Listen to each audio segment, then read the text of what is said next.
ਜਦੋਂ ਕਹਿੰਦਾ ਵੀ ਕੁਝ ਬੰਦੇ ਕਰਪਟ ਉਹ 'ਚ ਸਾਰੇ ਹੀ ਆ ਜਾਂਦੇ ਨਾ, ਕਾਂਗਰਸ ਸਾਰੀ ਘਿਰ ਜਾਂਦੀ ਹੈ। ਏਜੰਡਾ ਡਿਸਪਲਿਨ ਜਾਂ ਇਨਡਿਸਪਲਿਨ ਨਹੀਂ ਆ, ਏਜੰਡਾ ਮੇਰੇ ਨਾਲ ਈਰਖਾ ਵਾ, ਮੇਰੇ ਨਾਲ ਜੈਲਸੀ ਆ।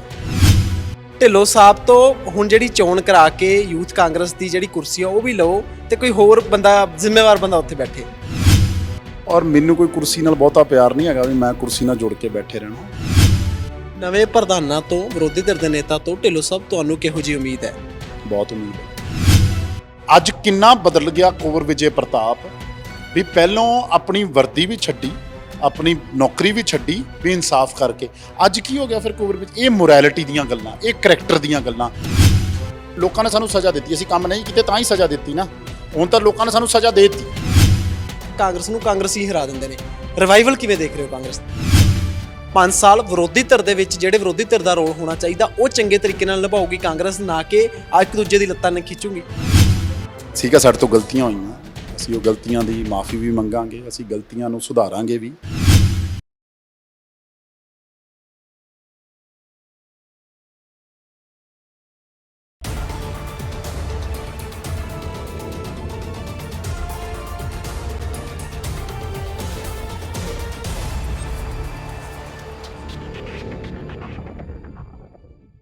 ਪ੍ਰਾਈਮ ਏਸ਼ੀਆ ਟੀਵੀ ਤੇ ਤੁਹਾਡਾ ਸਵਾਗਤ ਹੈ। ਮੈਂ ਹਾਂ ਆਨੰਦਪ੍ਰੀਤ ਸਿੰਘ। ਇੱਕ ਪਾਸੇ ਦਿੱਲੀ ਦੇ ਵਿੱਚ ਕਾਂਗਰਸ ਦੀ ਲੀਡਰਸ਼ਿਪ ਪਹੁੰਚੀ ਹੋਈ ਹੈ, ਨਵੇਂ ਪ੍ਰਧਾਨ ਸਾਹਿਬ ਪਹੁੰਚੇ ਨੇ, ਵਿਰੋਧੀ ਧਿਰ ਦੇ ਨੇਤਾ ਪਹੁੰਚੇ ਨੇ, ਉੱਥੇ ਵਧਾਈਆਂ ਕਬੂਲ ਰਹੇ ਨੇ। ਤੇ ਦੂਜੇ ਪਾਸੇ ਚਰਚਾਵਾਂ ਸਿਆਸੀ ਗਲੈਰਾਂ 'ਚ ਵੀ ਚੱਲ ਰਹੀਆਂ ਨੇ ਕਿ ਹੁਣ ਕਾਂਗਰਸ ਦੇ ਵਿੱਚ ਅਨੁਸ਼ਾਸਨਹੀਨਤਾ ਬਰਦਾਸ਼ਤ ਨਹੀਂ ਹੋਏਗੀ ਤੇ ਕਾਰਵਾਈ ਹੋਏਗੀ। ਇਹੋ ਜਿਹੀ ਕਾਰਵਾਈ ਪੰਜਾਬ ਯੂਥ ਕਾਂਗਰਸ ਦੇ ਪ੍ਰਧਾਨ ਵਰਿੰਦਰ ਢਿੱਲੋਂ ਦੇ ਉੱਤੇ ਵੀ ਆਖੀ ਜਾ ਰਹੀ ਹੈ। ਹੋਏਗੀ ਜਾਂ ਨਹੀਂ ਹੋਏਗੀ, ਇਹ ਆਪਣੇ ਆਪ ਦੇ ਵਿੱਚ ਵੱਡਾ ਸਵਾਲ ਹੈ। ਵਰਿੰਦਰ ਢਿੱਲੋਂ ਸਾਹਿਬ ਸਾਡੇ ਨਾਲ ਨੇ, ਉਹਨਾਂ ਨਾਲ ਗੱਲਬਾਤ ਕਰਦੇ ਹਾਂ, ਜਾਣਨ ਦੀ ਕੋਸ਼ਿਸ਼ ਕਰਦੇ ਹਾਂ ਕਿ ਆਖਰ ਕਾਂਗਰਸ ਦੇ ਵਿੱਚ ਨਵੀਂ ਰਾਜਨੀਤੀ ਕਿੱਧਰ ਨੂੰ ਜਾਏਗੀ। ਢਿੱਲੋਂ ਸਾਹਿਬ, ਕੀ ਸਮਝੀਏ ਇਹਨੂੰ? ਕਿਹਾ ਜਾਂਦਾ ਹੈ ਕਾਂਗਰਸ ਕਹਿ ਰਹੀ ਹੈ ਨਵਾਂ ਪ੍ਰਧਾਨ ਲਾਤਾ, ਨੌਜਵਾਨ ਆਗੂ ਹੈ, ਹੁਣ ਉਸ ਤਰੀਕੇ ਨਾਲ ਨਹੀਂ ਚੱਲੇਗੀ ਰਵਾਇਤੀ ਜਿਸ ਤਰ੍ਹਾਂ ਸਿਸਟਮ ਚੱਲ ਰਿਹਾ ਸੀ।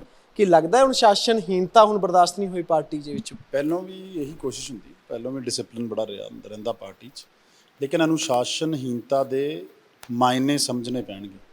ਡਿਸਪਲਿਨ ਕਿਹਨੂੰ ਕਹਿੰਦੇ, ਡਿਸਪਲਿਨ ਤੋੜਨਾ ਕਿਹਨੂੰ ਕਹਿੰਦੇ? ਕਿਸੇ ਨੂੰ ਕੋਈ ਚੀਜ਼ ਨਹੀਂ ਪਸੰਦ, ਉਹਨੂੰ ਇਨਡਿਸਪਲਿਨ ਨਹੀਂ ਕਹਿੰਦੇ। ਕਿਸੇ ਨੂੰ ਕਿਸੇ ਦੀ ਕੋਈ ਗੱਲ ਪਸੰਦ ਨਹੀਂ, ਉਹਨੂੰ ਇਨਡਿਸਪਲਿਨ ਨਹੀਂ ਕਹਿੰਦੇ। ਇਨਡਿਸਪਲਿਨ ਔਰ ਡਿਸਪਲਿਨ ਦੇ ਮਾਇਨੇ ਜਿਹੜੇ ਆ ਉਹ ਕਲੈਰਿਟੀ ਨਾਲ ਹੋਣੇ ਚਾਹੀਦੇ ਆ। ਹਰੇਕ ਨੂੰ ਲੱਗਦਾ ਵੀ ਇਹ ਚੀਜ਼ ਮੈਨੂੰ ਪਸੰਦ ਨਹੀਂ ਤੇ ਇਨਡਿਸਪਲਿਨ ਹੋ ਗਿਆ, ਉਹ ਇਨਡਿਸਪਲਿਨ ਨਹੀਂ ਹੁੰਦਾ। ਡਿਸਪਲਿਨ ਜਿਹੜਾ ਵਾ ਉਹ ਪਾਰਟੀ ਦਾ ਇੱਕ ਕਾਇਦਾ ਵਾ, ਇੱਕ ਕਾਨੂੰਨ ਆ, ਉਹਦੇ ਵਿੱਚ ਰਹਿ ਕੇ ਜਿਹੜੀ ਗੱਲ ਹੁੰਦੀ ਆ ਉਹਨੂੰ ਡਿਸਪਲਿਨ ਕਹਿੰਦੇ। ਢਿੱਲੋਂ ਸਾਹਿਬ, ਕਿਹਾ ਜਾਂਦਾ ਹੈ ਕਿ ਸਿੱਧੂ ਸਾਹਿਬ ਦੇ ਖਿਲਾਫ ਤੁਸੀਂ ਬੋਲੇ ਹੋ, ਉਸ ਤੋਂ ਬਾਅਦ ਕਾਫੀਆਂ ਨੇ ਨਾਰਾਜ਼ਗੀ ਪ੍ਰਗਟਾਈ ਹੈ, ਤੁਹਾਡੀ ਪਾਰਟੀ ਦੇ ਵਿੱਚੋਂ ਹੀ ਪ੍ਰਗਟਾਈ ਹੈ ਕਿ ਢਿੱਲੋਂ ਸਾਹਿਬ ਤੋਂ ਹੁਣ ਜਿਹੜੀ ਚੋਣ ਕਰਾ ਕੇ ਯੂਥ ਕਾਂਗਰਸ ਦੀ ਜਿਹੜੀ ਕੁਰਸੀ ਆ ਉਹ ਵੀ ਲਓ ਤੇ ਕੋਈ ਹੋਰ ਬੰਦਾ ਜ਼ਿੰਮੇਵਾਰ ਬੰਦਾ ਉੱਥੇ ਬੈਠੇ। ਮੈਂ ਤੁਹਾਡੇ ਹੈਰਾਨ ਆ ਵੀ ਜ਼ਿੰਮੇਵਾਰ ਵੀ, ਮਤਲਬ ਤੁਸੀਂ ਕਹਿੰਦੇ ਹੋ ਵੀ ਚੋਣ ਕਰਾਈ ਜਾਵੇ। ਅਸੀਂ ਤਾਂ ਆਪ ਕਹਿੰਦੇ ਹਾਂ, ਅਸੀਂ ਤਾਂ ਇਸ ਚੀਜ਼ ਨੂੰ ਆਪ ਪ੍ਰਪੋਜ਼ ਕਰਦੇ ਹਾਂ ਵੀ ਜਦੋਂ ਟਾਈਮ ਆਊਗਾ ਉਦੋਂ ਇਹ ਸਭ ਚੀਜ਼ਾਂ ਹੋਣਗੀਆਂ। ਔਰ ਮੈਨੂੰ ਕੋਈ ਕੁਰਸੀ ਨਾਲ ਬਹੁਤਾ ਪਿਆਰ ਨਹੀਂ ਹੈਗਾ ਵੀ ਮੈਂ ਕੁਰਸੀ ਨਾਲ ਜੁੜ ਕੇ ਬੈਠੇ ਰਹਿਣਾ। ਔਰ ਕਿਸੇ ਦੇ ਕਹਿਣ ਨਾਲ ਬੜੇ ਲੋਕਾਂ ਨੇ, ਜਿਨ੍ਹਾਂ ਦਾ ਤੁਸੀਂ ਨਾਮ ਲੈ ਰਹੇ ਹੋ, ਮੈਨੂੰ ਨਾਮ ਤਾਂ ਦੱਸੋ ਕਿਹਨਾਂ ਨੇ ਜਤਾਈ ਹੈ ਨਾਰਾਜ਼ਗੀ? ਜੋ ਵੀ ਬਿਲਕੁਲ ਢਿੱਲੋਂ ਸਾਹਿਬ, ਇੱਕ ਗੱਲ ਦੱਸਿਓ, ਜੋ ਵਰਤਾਰਾ ਉਸ ਦਿਨ ਹੋਇਆ ਉਹਦੇ ਬਾਰੇ ਕਿਹਾ ਜਾਂਦਾ, ਮੇਰੀ ਗੱਲ ਤਾਂ ਸੁਣੋ, ਸਵਾਲ ਪੂਰਾ ਹੋ ਲੈਣ ਦਿਓ। ਵਰਤਾਰਾ ਜੋ ਹੋਇਆ ਉਹ ਸਕ੍ਰਿਪਟਡ ਸੀ ਜਾਂ ਫਿਰ ਤੁਹਾਨੂੰ ਲੱਗਾ ਕਿ ਸਟੂਡੈਂਟ ਲੀਡਰ ਦੇ ਤੌਰ ਦੇ ਉੱਤੇ ਵੀ ਜੋ ਦਿਲ 'ਚ ਆਇਆ, ਭਾਵਨਾਵਾਂ ਦੇ ਹੜ 'ਚ ਵਹਿ ਗਏ, ਉਹ ਤੁਸੀਂ ਉੱਥੇ ਬੋਲਤਾ? ਕੀ ਤੁਸੀਂ ਕੀ ਇੱਥੇ ਕਰਦੇ ਹੋ? ਆਨੰਦਪ੍ਰੀਤ ਜੀ, ਤੁਸੀਂ ਕਿਹਾ ਨਾਮ, ਬਹੁਤ ਲੋਕਾਂ ਨੇ, ਹਰ ਚੀਜ਼ ਨੂੰ ਨਾ ਆਪਾਂ ਸੈਂਸੇਸ਼ਨਲਾਈਜ਼ ਨਾ ਕਰਿਆ ਕਰੀਏ। ਬਹੁਤ ਲੋਕਾਂ ਨੇ ਕਹਿਤਾ, ਬੜਿਆਂ ਨੇ ਕਹਿਤਾ, 4 ਟੋਟਲੂਆਂ ਦੇ ਕਹਿਣ ਨਾਲ ਫੈਸਲੇ ਨਹੀਂ ਲਿੱਤੇ ਜਾਂਦੇ। ਜਿਨ੍ਹਾਂ ਦੇ ਵਿੱਚ ਇਹ ਫੈਸਲੇ ਲੈਣ ਦੀ ਸ਼ਮਤਾ ਵਾ, ਜਿਨ੍ਹਾਂ ਨੇ ਇਹ ਫੈਸਲੇ ਲੈਣੇ ਆ, ਉਹ ਬੰਦੇ ਹੀ ਇਹ ਡਿਸਾਈਡ ਕਰਦੇ।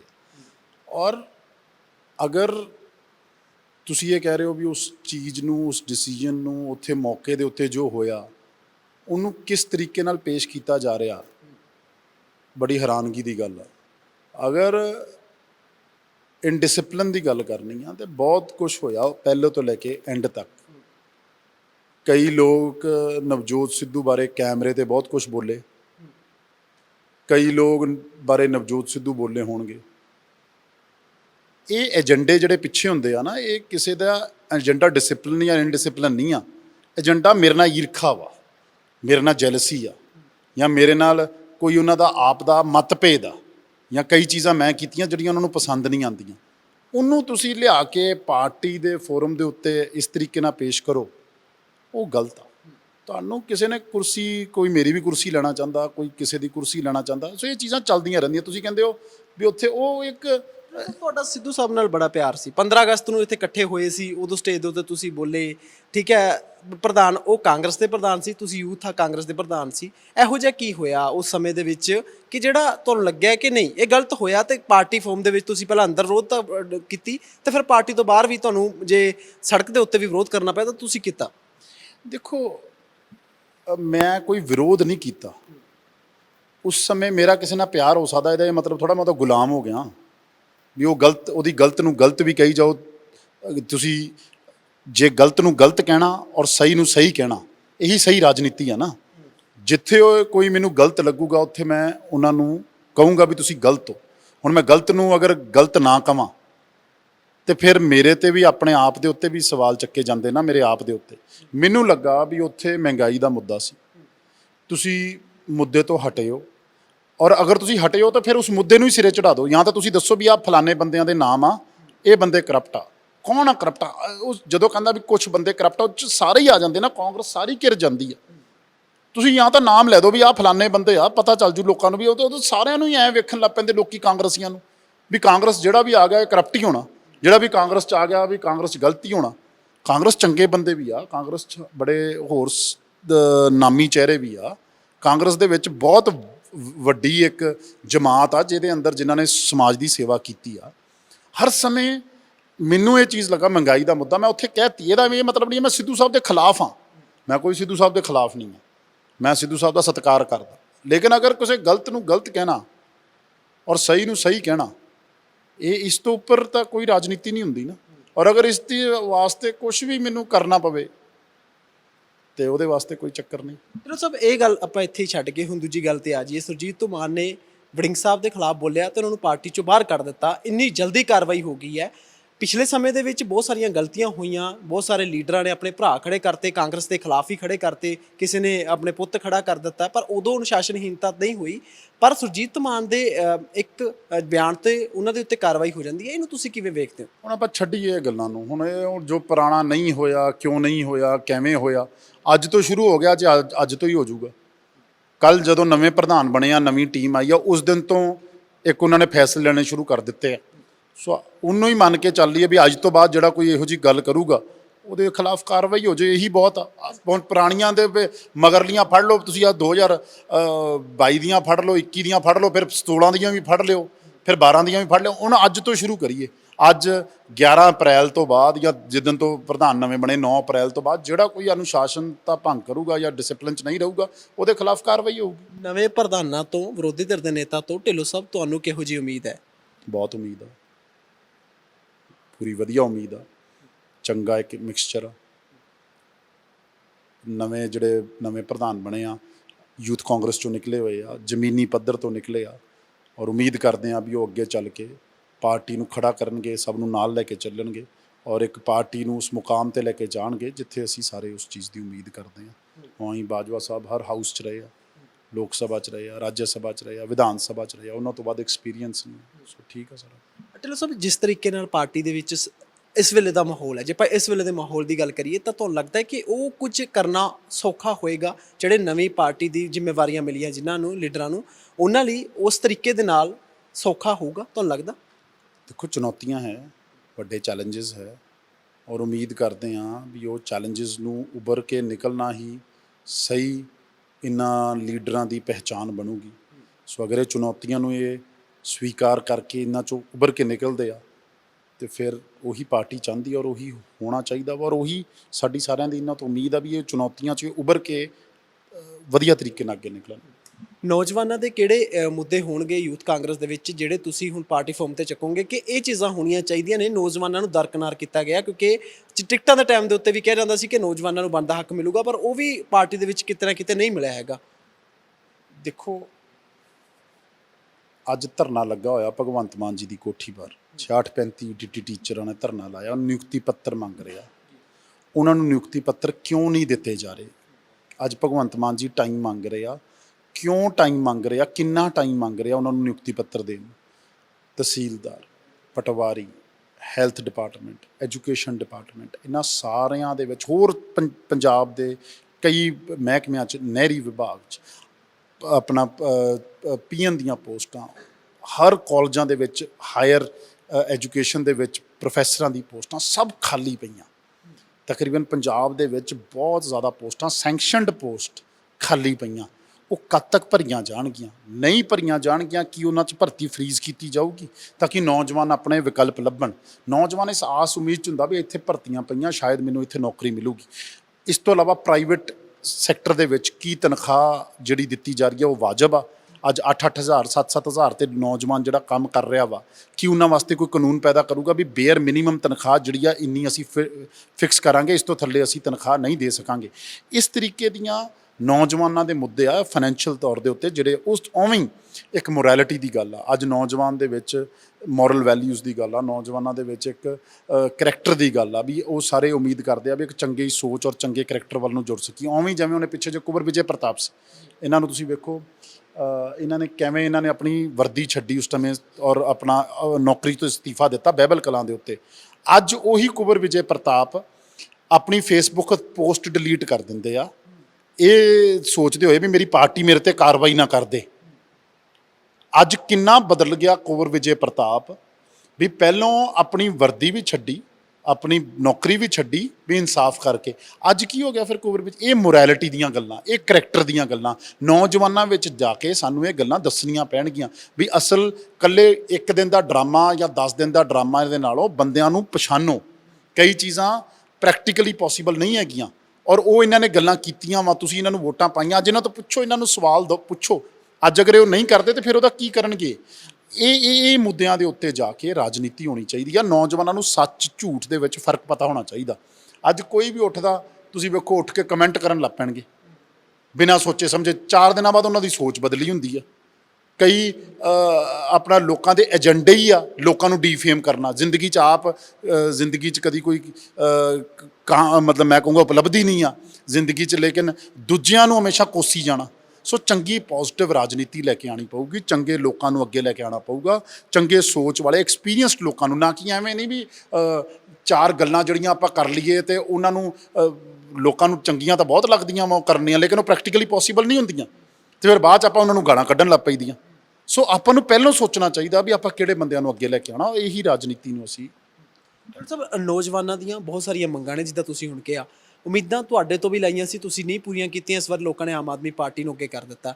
ਇਸ ਵਾਰ ਤੁਸੀਂ ਕੀ ਮੰਨਦੇ ਹੋ, ਆਮ ਆਦਮੀ ਪਾਰਟੀ ਨੂੰ ਕਿਸ ਤਰੀਕੇ ਦੇ ਨਾਲ ਅੱਗੇ ਚੱਲਣਾ ਚਾਹੀਦਾ ਹੈਗਾ? ਕਿਉਂਕਿ ਕਿਹਾ ਜਾਂਦਾ ਹੈਗਾ ਕਿ ਨੌਕਰੀਆਂ ਦੇਣੀਆਂ ਔਖੀਆਂ ਵੀ ਨੇ ਤੇ ਸੌਖੀਆਂ ਵੀ ਨੇ, ਕਿਉਂਕਿ ਘੁੰਡੀਆਂ ਬਹੁਤ ਨੇ, ਕਾਨੂੰਨੀ ਦਾਅ ਪੇਚ ਨੇ, ਹੋਰ ਬਹੁਤ ਸਾਰੀਆਂ ਚੀਜ਼ਾਂ ਨੇ। ਤਾਂ ਤੁਹਾਨੂੰ ਕੀ ਲੱਗਦਾ ਬਤੌਰ, ਕਿਉਂਕਿ ਤੁਸੀਂ 5 ਸਾਲ ਸਰਕਾਰ ਦੇ ਵਿੱਚ ਰਹੇ ਹੋ, ਕਿਹੜੀਆਂ ਚੀਜ਼ਾਂ ਉਹ ਆਮ ਆਦਮੀ ਪਾਰਟੀ ਨੂੰ ਕਰਨਾ ਚਾਹੀਦਾ? ਆਪਣੀਆਂ ਪੁਰਾਣੀਆਂ ਗਲਤੀਆਂ ਛੱਡਣੀਆਂ ਚਾਹੀਦੀਆਂ ਨੇ ਤੇ ਇਹ ਚੀਜ਼ਾਂ ਕਰਕੇ ਆਮ ਆਦਮੀ ਪਾਰਟੀ ਅੱਗੇ ਆ ਸਕਦੀ ਹੈਗੀ। ਮੈਂ ਆਮ ਆਦਮੀ ਪਾਰਟੀ ਨੂੰ ਕੀ ਕਹਿ ਸਕਦਾ? ਉਹ ਉਹਨਾਂ ਦੀ ਪਾਰਟੀ, ਉਹਨਾਂ ਦੀ ਸੋਚ ਆ, ਉਹਨਾਂ ਨੇ ਸਾਨੂੰ ਹਰਾਇਆ। ਅਸੀਂ ਤਾਂ ਆਪਣੀਆਂ ਕਮੀਆਂ ਪੇਸ਼ੀਆਂ ਸੁਧਾਰੀਏ, ਲੋਕਾਂ 'ਚ ਸਾਡੇ 'ਚ ਵਿਸ਼ਵਾਸ ਪੈਦਾ ਕਰੀਏ, ਇੱਕ ਕ੍ਰੈਡੀਬਲ ਓਪੋਜੀਸ਼ਨ ਬਣ ਕੇ ਉਹਨਾਂ ਦੇ ਮੁੱਦਿਆਂ ਨਾਲ ਖੜੀਏ।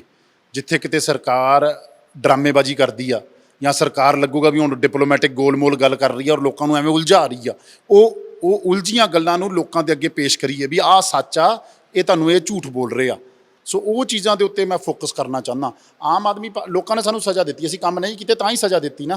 ਹੁਣ ਤਾਂ ਲੋਕਾਂ ਨੇ ਸਾਨੂੰ ਸਜ਼ਾ ਦੇ ਦਿੱਤੀ, ਹੁਣ ਅਸੀਂ ਇਹ ਸੋਚ ਕੇ ਘਰ ਨਹੀਂ ਬਹਿ ਸਕਦੇ ਵੀ ਸਾਨੂੰ ਹੁਣ ਸਜ਼ਾ ਮਿਲ ਗਈ। ਹੁਣ ਸਾਨੂੰ ਫਿਰ ਉੱਠਣਾ ਪਊਗਾ, ਫਿਰ ਲੜਨਾ ਪਊਗਾ, ਫਿਰ ਖੜੇ ਹੋਣਾ ਪਊਗਾ ਔਰ ਆਪਣੀ ਕ੍ਰੈਡੀਬਿਲਿਟੀ ਨੂੰ ਵੀ ਸੁਧਾਰਨਾ ਪਊਗਾ। ਲੋਕਾਂ ਜਾ ਕੇ ਸੱਚੇ ਮੁੱਦਿਆਂ ਨੂੰ ਚੱਕਣਾ ਪਊਗਾ। ਇਸ ਕਰਕੇ ਨਹੀਂ ਇਕੱਲਾ ਮੁੱਦਾ ਚੱਕਣਾ ਵੀ ਆਮ ਆਦਮੀ ਨੂੰ ਬਦਨਾਮ ਹੀ ਕਰਨਾ ਜਾਂ ਅਸੀਂ ਆਮ ਆਦਮੀ ਨੂੰ ਨੁਕਸਾਨ ਕਰਨਾ, ਵੀ ਜਿਹਦੇ ਨਾਲ ਵਾਕਈ ਕੱਲ੍ਹ ਨੂੰ ਕੀ ਪਤਾ ਆਮ ਆਦਮੀ ਦੀ ਮਨਸ਼ਾ ਜਿੱਥੇ ਚੰਗੀ ਆ ਉੱਥੇ ਉਹਨਾਂ ਦੀ ਸ਼ਲਾਘਾ ਕਰਨੀ ਚਾਹੀਦੀ ਹੈ। ਜਿੱਥੇ ਨਹੀਂ ਮਨਸ਼ਾ ਚੰਗੀ, ਉੱਥੇ ਜਿੱਥੇ ਲੱਗਦਾ ਵੀ ਇਹ ਲੋਕਾਂ ਨੂੰ ਗੁੰਮਰਾਹ ਕਰ ਰਿਹਾ, ਉੱਥੇ ਜਾ ਕੇ ਲੋਕਾਂ ਨੂੰ ਦੱਸਣਾ ਪਊਗਾ ਵੀ ਆਹ ਸੱਚ ਆ। ਔਰ ਜਿਹੜਾ ਲੜਾਈ ਆ ਉਹ ਆਮ ਆਦਮੀ ਦੇ ਨਾਲ ਨਹੀਂ, ਉਹ ਪੰਜਾਬ ਦੇ ਹੱਕਾਂ ਦੇ ਵਾਸਤੇ ਆ। ਜਿੱਥੇ ਕਿਤੇ ਪੰਜਾਬ ਦੇ ਹੱਕ ਲਈ ਲੱਗਦਾ ਵੀ ਗਲਤ ਹੋ ਰਿਹਾ, ਉੱਥੇ ਖੜਨਾ ਚਾਹੀਦਾ। ਔਰ ਸਰਕਾਰਾਂ ਕਰਦੀਆਂ, ਸਰਕਾਰਾਂ ਹਮੇਸ਼ਾ ਲੋਕਾਂ ਨੂੰ ਦਬਾਉਂਦੀਆਂ ਵੀ ਡਿਸੈਂਟ ਨਾ ਪੈਦਾ ਹੋਵੇ, ਲੇਕਿਨ ਅਸੀਂ ਡਿਸੈਂਟ ਨਹੀਂ ਪੈਦਾ ਕਰਨਾ ਚਾਹੁੰਦੇ। ਅਸੀਂ ਇਹ ਚਾਹੁੰਦੇ ਹਾਂ ਵੀ ਮੁੱਦਿਆਂ ਦਾ ਹੱਲ ਹੋਵੇ। ਔਰ ਅਗਰ ਨਹੀਂ ਹੱਲ ਹੋ ਰਿਹਾ ਤੇ ਤੁਸੀਂ ਵੋਟਾਂ, ਕਿਉਂਕਿ ਤੁਸੀਂ ਵੋਟਾਂ ਲੈਣੀਆਂ, ਇਸ ਕਰਕੇ ਤੁਸੀਂ ਲੋਕਾਂ ਨੂੰ ਗੁੰਮਰਾਹ ਨਾ ਕਰੋ। ਆਹ ਸੱਚ ਆ, ਅਸੀਂ ਸੱਚ ਉਜਾਗਰ ਕਰੋ। ਚਲੋ ਸਭ, ਕਾਂਗਰਸ ਦਾ ਰਿਵਾਈਵਲ ਕਿਵੇਂ ਦੇਖ ਰਹੇ ਹੋ? ਕਿਉਂਕਿ ਕਿਹਾ ਜਾਂਦਾ ਕਿ ਕਾਂਗਰਸ ਨੂੰ ਕੋਈ ਨਹੀਂ ਹਰਾ ਸਕਦਾ, ਕਾਂਗਰਸ ਨੂੰ ਕਾਂਗਰਸ ਹੀ ਹਰਾ ਦਿੰਦੇ ਨੇ। ਰਿਵਾਈਵਲ ਕਿਵੇਂ ਦੇਖ ਰਹੇ ਹੋ ਕਾਂਗਰਸ? ਇਹ ਵੀ ਗਲਤ ਗੱਲ ਆ। ਕਾਂਗਰਸ ਨੂੰ ਕੋਈ ਇਹ ਗੱਲ ਹੀ ਆ ਮੈਂ ਕਾਂਗਰਸ ਨੂੰ ਕਾਂਗਰਸ ਹਰਾ ਦਿੰਦੀ ਆ। ਕਾਂਗਰਸ ਇਹ ਗੱਲਾਂ ਹੀ ਆ। ਇਸ ਵਾਰੀ ਦੇਖਿਆ ਹੀ ਅਸੀਂ ਉਹ ਮਤਲਬ ਦੋ ਜਦੋਂ ਖੜ ਜਾਣਾ ਕਾਂਗਰਸ ਦੇ ਬਰਾਬਰ ਆਪਣਾ ਬੰਦਾ ਖੜਾ ਦੇਣਾ, ਉਹ ਕਹਿੰਦਾ ਨਹੀਂ ਉਹਨੂੰ ਹਰਾ ਦੇਣਾ। ਇਸ ਵਾਰੀ ਬਹੁਤ ਸਾਰੇ ਹੋਏ, ਤੁਹਾਡੇ ਬਹੁਤ ਸਾਰੀ ਪਾਰਟੀ ਦੇ ਲੀਡਰਾਂ ਨੇ ਬਹੁਤ ਸਾਰੇ ਲੀਡਰਾਂ ਨੂੰ ਹਰਾਉਣ ਦੀ ਕੋਸ਼ਿਸ਼ ਕੀਤੀ। ਇਹ ਹਰ ਪਾਰਟੀਆਂ 'ਚ ਹੁੰਦਾ ਵਾ, ਅਕਾਲੀ ਦਲ 'ਚ ਵੀ ਆ, ਬੀਜੇਪੀ 'ਚ। ਸਾਡੀ ਪਾਰਟੀ ਕਿਉਂਕਿ ਵੱਡੀ ਪੁਰਾਣੀ ਆ, ਇਸ ਕਰਕੇ ਚੱਲਦਾ ਵਾ। ਲੇਕਿਨ ਕਾਂਗਰਸ ਨੂੰ ਕਾਂਗਰਸ ਹਰਾ ਕੇ ਆਪਾਂ ਸੋਚੀਏ ਵੀ ਕਾਂਗਰਸ ਸਾਰੇ ਇਕੱਠੇ ਕਰ ਲਈਏ ਫਿਰ ਵੀ ਜਿੱਤ ਜਾਂਗੇ, ਨਹੀਂ। ਆਪਾਂ ਨੂੰ ਤਰੀਕੇ ਬਦਲਣੇ ਪੈਣਗੇ। ਸਾਨੂੰ ਲੋਕਾਂ ਦੇ ਵਿੱਚ ਕਾਂਗਰਸ ਦੀ ਸੋਚ ਕੀ ਆ, ਕਾਂਗਰਸ ਹੈ ਕੀ ਆ, ਕਾਂਗਰਸ ਕਿਸ ਚੀਜ਼ ਵਾਸਤੇ ਖੜੀ ਹੁੰਦੀ ਹੈ। ਕਾਂਗਰਸ ਕੋਈ ਪਰਸਨੈਲਿਟੀ ਬੇਸਡ ਪਾਰਟੀ ਨਹੀਂ ਆ। ਕਾਂਗਰਸ ਇਕੱਲੀ ਇਹ ਨਹੀਂ ਆ ਵੀ ਕਾਂਗਰਸ ਕਿਸੇ ਇੱਕ ਵਿਅਕਤੀ ਦੀ ਪਾਰਟੀ ਆ। ਕਾਂਗਰਸ ਜਿਹੜੀ ਸੋਚ ਆ, ਕਾਂਗਰਸ ਦੀ ਆਈਡੀਓਲੋਜੀ ਕੀ ਆ, ਇਹ ਚੀਜ਼ਾਂ ਨੂੰ ਜਾ ਕੇ ਲੋਕਾਂ 'ਚ ਜਿਹੜੀ ਖਤਮ ਹੋ ਚੁੱਕੀ ਆ, ਨੌਜਵਾਨਾਂ ਨੂੰ ਦੱਸਣਾ ਪਊਗਾ ਵੀ ਕਾਂਗਰਸ ਇਕੱਲੀ ਆਜ਼ਾਦੀ ਵਾਲੀ ਪਾਰਟੀ ਨਹੀਂ ਆ। ਅੱਜ ਦੀ ਕਾਂਗਰਸ ਦੀ ਕੀ ਸੋਚ ਆ, ਅੱਜ ਕਾਂਗਰਸ ਕਿਹੜੇ ਮੁੱਦਿਆਂ 'ਤੇ ਲੜਾਈ ਲੜਨ ਨੂੰ ਤਿਆਰ ਬੈਠੀ ਆ, ਅੱਜ ਕਾਂਗਰਸ ਦਾ ਢਾਂਚਾ ਕੀ ਆ, ਕਾਂਗਰਸ ਫੈਡਰਲ ਸਟਰਕਚਰ ਬਾਰੇ ਕਿਵੇਂ ਗੱਲ ਕਰਦੀ ਆ, ਕਾਂਗਰਸ ਦੇਸ਼ ਦੀ ਰਾਜਨੀਤੀ ਨੂੰ ਕਿਸ ਤਰੀਕੇ ਨਾਲ ਵੇਖਦੀ ਆ, ਔਰ ਕਿਉਂ ਕਾਂਗਰਸ ਦਾ ਪੰਜਾਬ ਦੇ ਵਿੱਚ ਜ਼ਰੂਰੀ ਆ। ਇਹ ਮੁੱਦਿਆਂ ਦੇ ਉੱਤੇ ਰਾਜਨੀਤੀ ਹੋਊਗੀ। ਆਹ ਗੱਲ ਕਹਿ ਕੇ ਆਪਣੇ ਮਨ ਨੂੰ ਤਸੱਲੀ ਦੇ ਦੇਣੀ ਵੀ ਕਾਂਗਰਸ ਨੂੰ ਕਾਂਗਰਸ ਨੇ ਹਰਾਤਾ, ਇਹ ਗੱਲ ਨਹੀਂ ਸੱਚ ਹੈਗਾ। ਐਡਾ ਦਮ ਨਹੀਂ ਹੈਗਾ ਵੀ ਕੌਣ ਕੋਈ ਵੀ। ਹਾਂ ਠੀਕ ਆ, ਲੇਕਿਨ ਯੂਨਿਟੀ ਜ਼ਰੂਰੀ ਆ। ਯੂਨਾਈਟਿਡ ਫੇਸ ਦੇ ਨਾਲ ਨਾਲ ਤੁਹਾਨੂੰ ਕਾਂਗਰਸ ਦੀ ਸੋਚ ਕੀ ਆ, ਆਈਡੀਓਲੋਜੀ ਕੀ ਆ, ਸੋਚ ਦੇ ਉੱਤੇ ਕਾਂਗਰਸ ਖੜੀ ਹੋ ਰਹੀ ਹੈ ਕਿ ਨਹੀਂ ਹੋ ਰਹੀ। ਅਸੀਂ ਕਹੀ ਜਾਈਏ ਵੀ ਕਾਂਗਰਸ ਦੀ ਆਹ ਸੋਚ ਔਰ ਖੜੇ ਉਸ ਸੋਚ ਤੇ ਨਾ ਹੋਈਏ ਤੇ ਲੋਕਾਂ ਦਾ ਵਿਸ਼ਵਾਸ ਨਹੀਂ ਬਣਦਾ। ਜੋ ਕਾਂਗਰਸ ਦੀ ਸੋਚ ਜੋ ਕਾਂਗਰਸ ਦੀ ਸੋਚ ਆ ਉਹ ਲੋਕਾਂ ਤੱਕ ਪਹੁੰਚਾਣੀ ਜ਼ਰੂਰੀ ਆ। ਅੱਜ ਤੱਕ ਕਾਂਗਰਸ ਬਾਰੇ ਪਤਾ ਹੀ ਨਹੀਂ ਲੋਕਾਂ ਨੂੰ ਵੀ ਕਾਂਗਰਸ ਹੈ ਕੀ। ਸਭ ਕਾਂਗਰਸ ਦਾ ਵਰਕਰ ਜਿਹੜਾ ਪਿੰਡਾਂ 'ਚ ਬੈਠਾ ਉਹ ਨਿਰਾਸ਼ ਆ ਕਿ ਪਿਛਲੇ 5 ਸਾਲਾਂ ਦੇ ਵਿੱਚ ਉਹਨਾਂ ਦੀ ਸਰਕਾਰ ਆਈ ਸੀ, ਕੰਮ ਉਹਨਾਂ ਦੇ ਜਿਹੜੇ ਹੋਣੇ ਚਾਹੀਦੇ ਸੀ ਉਹ ਵੀ ਨਹੀਂ ਹੋਏ। ਇੱਥੇ ਵੀ ਬੜਾ ਰੋਣਾ ਪਿੱਟ ਕੇ ਗਏ, ਕਈਆਂ ਨੇ ਅਸਤੀਫੇ ਵੀ ਦਿੱਤੇ। ਉਹਨਾਂ ਨੂੰ ਕਿੱਦਾਂ ਮਨਾਉਂਗੇ? ਦੇਖੋ ਕੰਮ ਬੜੇ ਹੋਰ ਕਈ ਜਗ੍ਹਾ ਕੰਮ ਹੋਏ ਵੀ, ਕਈ ਜਗ੍ਹਾ ਨਹੀਂ ਹੋਏ, ਕਈ ਜਗ੍ਹਾ ਨਹੀਂ ਹੋਏ। ਕੰਮ ਹੋਣੇ ਨਹੀਂ ਹੋਣੇ ਉਹ ਸਰਕਾਰਾਂ ਚੱਲਦਾ ਰਹਿੰਦਾ। ਲੇਕਿਨ ਲੋਕਾਂ ਨੂੰ ਮਿਲਣਾ ਗਿਲਣਾ, ਲੋਕਾਂ ਦੇ ਪ੍ਰਤੀ ਇੱਕ ਚੰਗਾ ਵਿਹਾਰ, ਲੋਕਾਂ ਨਾਲ ਇੱਕ ਤਾਲਮੇਲ, ਕਿਤੇ ਨਾ ਕਿਤੇ ਸ਼ਾਇਦ ਸਾਡੀ ਸਰਕਾਰ ਦੀਆਂ ਕਮੀਆਂ ਰਹੀਆਂ ਹੋਣੀਆਂ। ਤਾਂ ਹੀ ਲੋਕਾਂ ਨੇ ਉਹ ਕਮੀਆਂ ਕਮਰਿਆਂ 'ਚ ਬਹਿ ਕੇ ਗੱਲਾਂ ਕਰਾਂਗੇ ਔਰ ਉਹਨਾਂ ਨੂੰ ਦਰੁਸਤ ਕਰਾਂਗੇ। ਧੜੇਬੰਦੀ ਖਤਮ ਹੋ ਜੂਗੀ। ਉਮੀਦ ਕਰੀਏ ਕਿ 5 ਸਾਲ ਵਿਰੋਧੀ ਧਿਰ ਦੇ ਵਿੱਚ ਜਿਹੜੇ ਵਿਰੋਧੀ ਧਿਰ ਦਾ ਰੋਲ ਹੋਣਾ ਚਾਹੀਦਾ ਉਹ ਚੰਗੇ ਤਰੀਕੇ ਨਾਲ ਨਿਭਾਊਗੀ ਕਾਂਗਰਸ, ਨਾ ਕਿ ਇੱਕ ਦੂਜੇ ਦੀ ਲੱਤਾਂ ਨਾਲ ਖਿੱਚੂਗੀ। ਬਿਲਕੁਲ ਇਹ ਚੰਗੀ ਗੱਲ ਆ ਵੀ ਅਗਰ ਅਸੀਂ ਖਿੱਚਾਤਾਨੀ ਨੈਗੇਟਿਵ ਰਾਜਨੀਤੀ ਇਹ ਬੰਦ ਕਰੀਏ ਔਰ ਪੋਜ਼ਿਟਿਵ ਵਾਲੇ ਪਾਸੇ ਨੂੰ ਚਲੀਏ, ਪੰਜਾਬ ਦੇ ਭਲੇ ਵਾਲੇ ਪਾਸੇ ਨੂੰ ਚਲੀਏ। ਦੇਖੋ ਅਸੀਂ ਤਾਂ ਬਹੁਤ ਛੋਟੇ ਹਾਂ, ਅਸੀਂ ਤਾਂ ਬਹੁਤ ਉਮਰ ਉਨੀ ਨਹੀਂ ਹੈਗੀ ਜਿੰਨੇ ਇਹਨਾਂ ਲੋਕਾਂ ਦੇ ਐਕਸਪੀਰੀਅੰਸ ਆ। ਲੇਕਿਨ ਫਿਰ ਵੀ ਮੈਨੂੰ ਮਤਲਬ ਪੰਗੇ ਤੁਸੀਂ ਵੱਡੇ ਲੈਂਦੇ ਹੋ। ਨਹੀਂ ਚਲੋ ਪੰਗੇ ਲੈਣ ਨਾਲ ਵੱਡੇ ਨਾਲ ਹੀ ਲੈਂਦੇ ਪੰਗੇ। ਨਹੀਂ, ਇਹੋ ਜਿਹੀ ਕੋਈ ਗੱਲ ਨਹੀਂ ਆ। ਪੰਗੇ ਵੀ ਮੈਂ ਕੋਈ ਜਾਣ ਕੇ ਨਹੀਂ ਲੈਂਦਾ, ਕਈ ਵਾਰ ਲਿੱਤੇ ਜਾਂਦੇ। ਖੁਦ ਨੂੰ ਇੱਕ ਨੇਚਰ ਆ। ਵਿਵਾਦ ਆਪਣੇ ਆਪ ਤੁਹਾਡੇ ਨਾਲ ਜੁੜ ਜਾਂਦਾ ਜਾਂ ਤੁਸੀਂ ਵਿਵਾਦ ਨਾਲ ਜਾ ਜੁੜਦੇ ਹੋ? ਤੁਹਾਨੂੰ ਕਦੇ ਸੋਚਦੇ ਹੋ ਬੈਠ ਕੇ ਵੀ ਯਾਰ ਇਹ ਹੋ ਕੀ ਜਾਂਦਾ ਮੇਰੇ ਨਾਲ? 5-4 ਮਹੀਨੇ ਬਾਅਦ ਕੋਈ ਨਾ ਕੋਈ ਵਿਵਾਦ ਆ ਕੇ ਜੁੜ ਹੀ ਜਾਂਦਾ। ਤੁਹਾਨੂੰ ਲੱਗਦਾ ਚਲੋ ਵਿਵਾਦਾਂ 'ਚ ਵੀ ਰਹਿਣਾ ਕੋਈ ਮਾੜੀ ਗੱਲ ਨਹੀਂ ਆ। ਵਿਵਾਦ ਹੋਣਾ, ਵਿਵਾਦ ਨੂੰ ਤੁਸੀਂ ਮਾੜਾ ਕਿਉਂ ਕਹਿੰਦੇ ਜੇ? ਵਿਵਾਦਾਂ 'ਚ ਹੀ ਚੀਜ਼ਾਂ ਨਿਕਲਦੀਆਂ ਨਾ ਕਿਤੇ ਨਾ। ਜਿਹੜੀ ਜਦੋਂ ਐਸਟੈਬਲਿਸ਼ਡ ਆਰਡਰ ਚੱਲਦਾ ਰਵੇ ਉਹਦੇ ਵਿੱਚੋਂ ਤਾਂ ਕਦੀ ਨੌਜਵਾਨ ਨੂੰ ਕੁਛ ਕਈ ਬੇਵਜ੍ਹਾ ਜਿਹੜੇ ਵਿਵਾਦ ਜੁੜਦੇ ਆ ਉਹਦੀ ਮੈਨੂੰ ਜ਼ਰੂਰ ਤਕਲੀਫ ਹੁੰਦੀ ਆ। ਪਰ ਇਹਨੂੰ ਮੈਂ ਕੋਈ ਵਿਵਾਦ ਨਹੀਂ ਮੰਨਦਾ। ਅਗਰ ਮੈਂ ਨਵਜੋਤ ਸਿੱਧੂ ਦੇ ਖਿਲਾਫ ਕੋਈ ਗੱਲ ਕੀਤੀ ਆ, ਮੈਂ ਉਸ ਗੱਲ ਤੇ ਖੜਾ ਕਰਦਾ। ਮੈਂ ਨਵਜੋਤ ਸਿੱਧੂ ਦੇ ਖਿਲਾਫ ਗੱਲ ਨਹੀਂ ਕੀਤੀ। ਮੈਂ ਤਾਂ ਪਾਰਟੀ ਦੇ ਵਿੱਚ ਇੱਕ ਗੱਲ ਕੀਤੀ ਆ ਵੀ ਜਾਂ ਤਾਂ ਆਪਾਂ ਨਾਮ ਲੈਣੇ ਸ਼ੁਰੂ ਕਰੀਏ, ਜੇ ਨਾਮ ਨਹੀਂ ਲੈਣੇ ਤਾਂ ਫਿਰ ਮੁੱਦਿਆਂ ਦੀ ਗੱਲ ਕਰੀਏ। ਆਪਾਂ ਬੇਤੁਕੀਆਂ ਗੱਲਾਂ ਨਾ ਕਰੀਏ। ਮੇਰਾ ਮੁੱਦਾ ਕਿਸੇ ਇੱਕ ਵਿਅਕਤੀ ਵਿਸ਼ੇਸ਼ ਨਾਲ ਨਹੀਂ ਆ। ਮੈਂ ਵੀ ਇਸ ਪਾਰਟੀ ਦੇ ਵਿੱਚ ਮੇਰੀ ਵੀ ਕੰਟਰੀਬਿਊਸ਼ਨ ਦੇਣਾ ਚਾਹੁੰਦਾ। ਮੈਂ ਵੀ ਇੱਕ ਪਾਰਟੀ ਦਾ ਸਿਪਾਹੀ ਹਾਂ। ਮੈਂ ਵੀ ਪਾਰਟੀ ਦਾ ਕੋਈ ਕਿਰਾਏਦਾਰ ਨਹੀਂ ਹਾਂ। ਮੈਂ ਪਾਰਟੀ ਦਾ ਇੱਕ ਆਪਣਾ ਜ਼ਿੰਮੇਵਾਰੀ ਦੇ ਤੌਰ ਦੇ ਉੱਤੇ ਮੈਂ ਇਸ ਪਾਰਟੀ ਨੂੰ ਕੰਟਰੀਬਿਊਟ ਕਰਨਾ ਚਾਹੁੰਦਾ। ਔਰ ਜਿੱਥੇ ਕਿਤੇ ਗਲਤ ਹੋਊਗਾ ਉੱਥੇ ਗੱਲ ਨੂੰ ਕਹਿਣਾ ਦਾ ਮੇਰਾ ਫਰਜ਼ ਬਣਦਾ ਵਾ। ਵਿਵਾਦ ਕੋਈ ਸੋਚ ਕੇ ਨਹੀਂ ਪੈਦਾ ਹੁੰਦਾ। ਕੋਈ ਵਿਵਾਦ ਐ ਨਹੀਂ ਹੁੰਦਾ ਵੀ ਵਿਵਾਦ ਜਦੋਂ ਤੁਸੀਂ ਕਿਸੇ ਐਸਟੈਬਲਿਸ਼ ਚੀਜ਼ ਦੇ ਖਿਲਾਫ ਗੱਲ ਕਰੋਗੇ ਤੇ ਵਿਵਾਦ ਪੈਦਾ ਹੋਊਗਾ ਹੀ ਹੋਊਗਾ। ਉਸ ਵਿਵਾਦ ਤੋਂ ਤੁਸੀਂ ਕੀ ਸਿੱਖਿਆ, ਕੀ ਕੱਢਿਆ, ਕੀ ਪਾਇਆ, ਉਹ ਚੀਜ਼ਾਂ ਬਾਰੇ ਆਪਾਂ ਨੂੰ ਸੋਚਣਾ ਚਾਹੀਦਾ। ਸਭ ਮੰਨਦੇ ਹੋ ਸਮੇਂ ਸਥਾਨ ਦੀ ਬਹੁਤ ਵੈਲਿਊ ਹੁੰਦੀ ਹੈ। ਕੁਝ ਗੱਲਾਂ ਅੰਦਰ ਕੀਤੀਆਂ ਜਾਣ ਉਹ ਜ਼ਿਆਦਾ ਵਧੀਆ ਹੁੰਦੀਆਂ ਨੇ, ਬਾਹਰ ਨਾ ਕੀਤੀਆਂ ਜਾਣ। ਜੀ ਮੰਨਦਾ। ਚਲੋ ਸਭ ਅਖੀਰ ਦੇ ਵਿੱਚ ਕੀ ਕਹਿਣਾ ਚਾਹੋਗੇ ਆਪਦੇ ਵੱਲੋਂ ਪੰਜਾਬ ਯੂਥ ਕਾਂਗਰਸ ਪ੍ਰਧਾਨ ਬਤੌਰ ਪ੍ਰਧਾਨ ਕੀ ਕਹਿਣਾ ਚਾਹੋਗੇ ਦਰਸ਼ਕਾਂ ਜਿਹੜੇ ਇਸ ਵੇਲੇ ਤੁਹਾਨੂੰ ਵੇਖ ਰਹੇ? ਦੇਖੋ ਤੁਸੀਂ ਕਾਂਗਰਸ ਨੂੰ ਇੱਕ ਤਾਂ ਇੰਨਾ ਮਾੜਾ ਨਾ ਸਮਝਿਆ ਕਰੋ। ਕਾਂਗਰਸ ਏਡੀ ਮਾੜੀ ਪਾਰਟੀ ਨਹੀਂ ਆ ਜਿੰਨਾ ਲੋਕੀ ਸਮਝਦੇ ਆ। ਔਰ ਠੀਕ ਆ, ਸਾਡੇ ਤੋਂ ਗਲਤੀਆਂ ਹੋਈਆਂ, ਅਸੀਂ ਉਹ ਗਲਤੀਆਂ ਦੀ ਮਾਫੀ ਵੀ ਮੰਗਾਂਗੇ, ਅਸੀਂ ਗਲਤੀਆਂ ਨੂੰ ਸੁਧਾਰਾਂਗੇ ਵੀ। ਲੇਕਿਨ ਤੁਸੀਂ ਸਾਨੂੰ ਵੀ ਬਤੌਰ ਆਪੋਜੀਸ਼ਨ ਦੇ ਤੌਰ ਦੇ ਉੱਤੇ ਸਾਡੇ ਤੱਕ ਪਹੁੰਚ ਕਰੋ, ਸਾਡੇ ਤੱਕ ਮੁੱਦਿਆਂ ਦੀ ਗੱਲ ਕਰੋ। ਸਾਨੂੰ ਦੱਸੋ ਕਿੱਥੇ ਲੜਨ ਦੀ ਲੋੜ ਆ, ਕਿੱਥੇ ਖੜਨ ਦੀ ਲੋੜ ਆ। ਅਸੀਂ ਤੁਹਾਡੇ ਨਾਲ ਖੜਾਂਗੇ ਔਰ ਅਸੀਂ ਇਸ ਲੜਾਈ ਨੂੰ ਪੰਜਾਬ ਦੀ ਖਾਤਰ, ਪੰਜਾਬ ਦੇ ਲੋਕਾਂ ਖਾਤਰ ਬੜੇ ਵਧੀਆ ਤਰੀਕੇ ਨਾਲ ਲੜਾਂਗੇ। ਜ਼ਮੀਨੀ ਪੱਧਰ 'ਤੇ ਵੀ ਲੜਾਂਗੇ, ਸਰਕਾਰ ਨਾਲ ਵੀ ਲੜਾਂਗੇ ਔਰ ਇਕੱਲਾ ਕੋਈ ਆਮ ਆਦਮੀ ਨੂੰ ਬਦਨਾਮ ਕਰਨ ਕਰਕੇ ਨਹੀਂ ਲੜਾਂਗੇ। ਸਾਡਾ ਕੋਈ ਉਹਨਾਂ ਨਾਲ ਜਾਤੀ ਵਿਰੋਧ ਨਹੀਂ ਆ, ਸਾਡਾ ਕੋਈ ਨਿੱਜੀ ਵਿਰੋਧ ਨਹੀਂ ਆ। ਸੱਤਾ ਦੀ ਜ਼ਰੂਰ ਲੜਾਈ ਜ਼ਰੂਰ ਹੁੰਦੀ ਆ, ਲੇਕਿਨ ਆਓ ਅੱਜ ਰਲ ਮਿਲ ਕੇ ਆਪਾਂ ਪੰਜਾਬ ਦੀ ਇੱਕ ਰਿਸਪੌਂਸਿਬਲ ਓਪੋਜੀਸ਼ਨ ਦੇ ਤੌਰ ਤੇ, ਤੁਸੀਂ ਸਰਕਾਰ ਕੋਲ ਜਾਓ, ਕੰਮ ਲਓ, ਨਹੀਂ ਕੰਮ ਹੁੰਦਾ ਤੇ ਜ਼ਰੂਰ ਸਾਡੇ ਕੋਲ ਆਓ, ਅਸੀਂ ਤੁਹਾਡੇ ਨਾਲ ਡਟ ਕੇ ਖੜਾਂਗੇ ਔਰ ਤੁਹਾਡਾ ਕੰਮ ਨੂੰ ਕਿਤੇ ਨਾ ਕਿਤੇ ਸਹੀ ਉਹਦੇ ਤੇ ਮਕਸਦ ਤੱਕ ਸਹੀ ਉਹਨੂੰ ਲੈ ਕੇ ਜਾਵਾਂਗੇ ਤਾਂ ਕਿ ਜਿਹਦੇ ਨਾਲ ਤੁਹਾਨੂੰ ਭਲਾ ਹੋ ਸਕੇ। ਸ਼ੁਕਰੀਆ ਸਰ, ਸਾਡੇ ਨਾਲ ਗੱਲਬਾਤ ਕੀਤੀ, ਬਹੁਤ ਸ਼ੁਕਰੀਆ। ਤਾਂ ਬਰਿੰਦਰ ਢਿੱਲੋਂ ਜੀ ਹੋਰਾਂ ਦੇ ਨਾਲ ਗੱਲਬਾਤ ਕੀਤੀ ਤਾਂ ਕਹਿ ਰਹੇ ਨੇ ਕਿ ਆਉਣ ਵਾਲੇ ਦਿਨਾਂ ਦੇ ਵਿੱਚ ਪਾਰਟੀ ਫਾਰਮ ਦੇ ਅੰਦਰ ਰਹਿ ਕੇ ਜ਼ਰੂਰ ਮਸਲੇ ਉਠਾਣਗੇ ਤੇ ਜਿਹੜੇ ਨੌਜਵਾਨ ਨੇ ਉਹਨਾਂ ਦੇ ਦਿਲਾਂ ਦੀ ਜਿਹੜੀ ਗੱਲਬਾਤ ਹੋਏਗੀ ਤੇ ਬਤੌਰ ਓਪੋਜੀਸ਼ਨ ਪਾਰਟੀ ਦੇ ਤੌਰ ਦੇ ਉੱਤੇ, ਧਿਰ ਦੇ ਤੌਰ ਦੇ ਉੱਤੇ ਸੱਤਾ ਧਿਰ ਨੂੰ ਵੀ ਘੇਰਨਗੇ, ਨਾਲ ਦੀ ਨਾਲ ਸਵਾਲ ਵੀ ਉਹ ਜਿਹੜੇ ਜ਼ਰੂਰ ਪੁੱਛਣਗੇ। ਫਿਲਹਾਲ ਕੈਮਰਾਮੈਨ ਦੀਪਕ ਦੇ ਨਾਲ ਮੈਨੂੰ ਅਨੰਦਪ੍ਰੀਤ ਸਿੰਘ ਨੂੰ ਦਿਓ ਇਜਾਜ਼ਤ। ਵੇਖਦੇ ਰਹੋ ਪ੍ਰਾਈਮ ਏਸ਼ੀਆ ਟੀਵੀ, ਤੁਹਾਡਾ ਆਪਣਾ, ਤੁਹਾਡੇ ਲਈ। ਸਤਿ ਸ਼੍ਰੀ ਅਕਾਲ।